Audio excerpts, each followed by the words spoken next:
Good morning Odisha. ଆଜି ଫେବୃଆରୀ 13 ତାରିଖ ମଙ୍ଗଳବାର।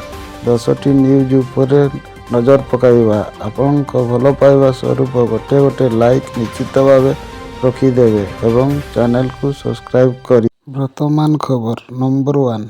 ଅଧୁରା ରହିଲା ବିଶ୍ୱକପ୍ ବିଜୟ ସ୍ୱପ୍ନ। ଭାରତକୁ 79 ରନରେ ହରାଇଲା ଅଷ୍ଟ୍ରେଲିଆ। ପୁଣି ବିଶ୍ୱକପ୍ ହାରିଲା ଭାରତ। ଅଧାରେ ରହିଗଲା ବିଶ୍ୱକପ୍ ବିଜୟ ସ୍ୱପ୍ନ। ପ୍ରଥମେ ସିନିୟର ଟିମ୍, ଏବେ ଜୁନିୟର ଟିମ୍ କ୍ରିକେଟ ପ୍ରେମୀଙ୍କୁ କରିଛନ୍ତି ନିରାଶ। ଭାରତକୁ 79 ରନରେ ହରାଇଲା ଅଷ୍ଟ୍ରେଲିଆ। ନମ୍ବର 2। ଶ୍ରୀଲଙ୍କା ମରିସସରେ ଆରମ୍ଭ ହେଲା ଭାରତର ୟୁପିଆଇ ସେବା।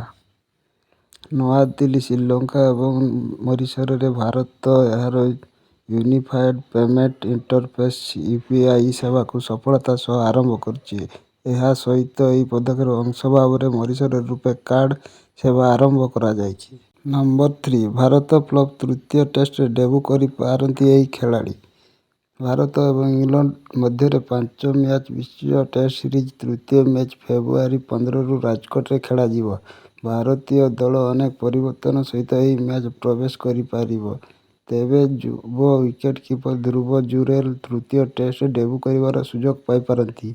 କେଏସ୍ ଭରତ କ୍ରମାଗତ ଫ୍ଲପ୍ ଯୋଗୁଁ ଜୁରେଲଙ୍କ ପାଇଁ ଭାରତୀୟ ଦଳ ପାଇଁ ରାସ୍ତା ସଫା ହୋଇଛି। ନମ୍ବର 4। ଏପ୍ରିଲ 14 ତାରିଖରେ ପାଳନ ହେବ ମହାବିଷୁବ ପଣା ସଂକ୍ରାନ୍ତି। ଏପ୍ରିଲ 13 ନା 14 ତାରିଖରେ ପଣା ସଂକ୍ରାନ୍ତି ହେବ, ତାହାକୁ ନେଇ ସଂଶୟ ଉପୁଜିଥିଲା।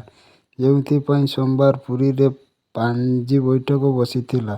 ବୈଠକରେ ମୁକ୍ତିମଣ୍ଡପ ପଣ୍ଡିତ 14 ତାରିଖରେ ମହାବିଷୁବ ପଣା ସଂକ୍ରାନ୍ତି ପାଳନ କରିବାକୁ ମୋହର ମାରିଛନ୍ତି। ନମ୍ବର 5। ମା'ର ଆଖି ଆଗରେ ଝିଅକୁ ଚାପିଦେଲା ବସ୍। ସୂଚନାଯୋଗ୍ୟ, ଭୁବନେଶ୍ୱର ଖଣ୍ଡଗିରି ଛକ ନିକଟରେ ମା' ଝିଅ ରାସ୍ତା ପାର ହେଉଥିବା ବେଳେ ଏକ ବାଇକ୍ ସାମ୍ନାକୁ ଧକ୍କା ଦେଇଥିଲା। ଫଳରେ ଯୁବତୀ ଜଣକ ରାସ୍ତାର ତଳେ ପଡ଼ିଯାଇଥିଲେ। ସେହି ସମୟରେ ଆସୁଥିବା ଏକ ସ୍କୁଲ ବସ୍ ଯୁବତୀଙ୍କ ଉପରେ ଚଢ଼ିଯାଇଥିଲା। ଦୁର୍ଘଟଣାସ୍ଥଳରେ ଝିଅଙ୍କ ମୃତ୍ୟୁ ଘଟିଛି। ଘଟଣାସ୍ଥଳରେ ଖଣ୍ଡଗିରି ପୁଲିସ ପହଞ୍ଚି ତଦନ୍ତ ଆରମ୍ଭ କରିଛି। ନମ୍ବର 6। ପ୍ରଚାର ପାଇଁ ଓଡ଼ିଶା ଆସିବେ ଭାଜପାର ଏହି ହେଭିୱେଟ୍ ନେତା। ଭୁବନେଶ୍ୱର 2024 ନିର୍ବାଚନ ପାଇଁ ଏବେଠୁ କ୍ଷେତ୍ର ପ୍ରସ୍ତୁତ କଲାଣି ଭାଜପା। ଚଳିତ ମାସର ପ୍ରଚାର ପାଇଁ ଭାଜପାର ବହୁ ହେଭିୱେଟ୍ ନେତା ଓଡ଼ିଶା ଆସିବାର କାର୍ଯ୍ୟକ୍ରମ ରହିଥିବା ରାଜ୍ୟ ଭାଜପା ସଭାପତି ମନମୋହନ ସାମଲ ସୂଚନା ଦେଇଛନ୍ତି। ନମ୍ବର 7। ଶ୍ରୀମନ୍ଦିର ଉପରେ ଡ୍ରୋନ୍ ଉଡ଼ାଇଲେ ୟୁଟ୍ୟୁବର, ପଦାରେ ପଡ଼ିଲା ସୁରକ୍ଷା ତ୍ରୁଟି, ଭିଡିଓ ଭାଇରାଲ। ପୁରୀ ସୋସିଆଲ ମିଡିଆରେ ଏକ ଭିଜୁଆଲ ଭାଇରାଲ ହୋଇଛି, ଯେଉଁଥିରେ ପୁରୀର ଜଗନ୍ନାଥ ମନ୍ଦିର ଉପରେ ଡ୍ରୋନ୍ ଉଡୁଥିବା ଦେଖିବାକୁ ମିଳୁଛି। କିଭଳି ଏବଂ କେଉଁ ପରିସ୍ଥିତିରେ ଯୁବକ ଜଣକ ଏହି ଦୁଃସାହସ କରିପାରିଲେ, ସୁରକ୍ଷାକର୍ମୀ ଏହି ସମୟରେ କ'ଣ କରୁଥିଲେ, ଏବେ ଏହାକୁ ନେଇ ଶ୍ରୀମନ୍ଦିର ସୁରକ୍ଷା ଉପରେ ଏକ ବଡ଼ ପ୍ରଶ୍ନବାଚୀ ସୃଷ୍ଟି ହୋଇଛି। ରିପୋର୍ଟ ମୁତାବକ ଏହି ଭିଡିଓ ସୁଟ୍ କରିଥିବା ଯୁବକ ନିଜ ବ୍ୟକ୍ତିଗତ ସୋସିଆଲ ମିଡିଆ ପ୍ରୋଫାଇଲରେ ସେୟାର କରିଛନ୍ତି, ଯାହା ବର୍ତ୍ତମାନ ସୋସିଆଲ ମିଡିଆରେ ଭାଇରାଲ ହେଉଛି। ନମ୍ବର 8। ଜୟପୁରରେ ବାହୁବଳୀ ହିରୋଇନ୍ ଅନୁଷ୍କା ସେଠୀ। ଦେଓମାଳୀରେ ଚାଲିଛି ଫିଲ୍ମ ସୁଟିଂ।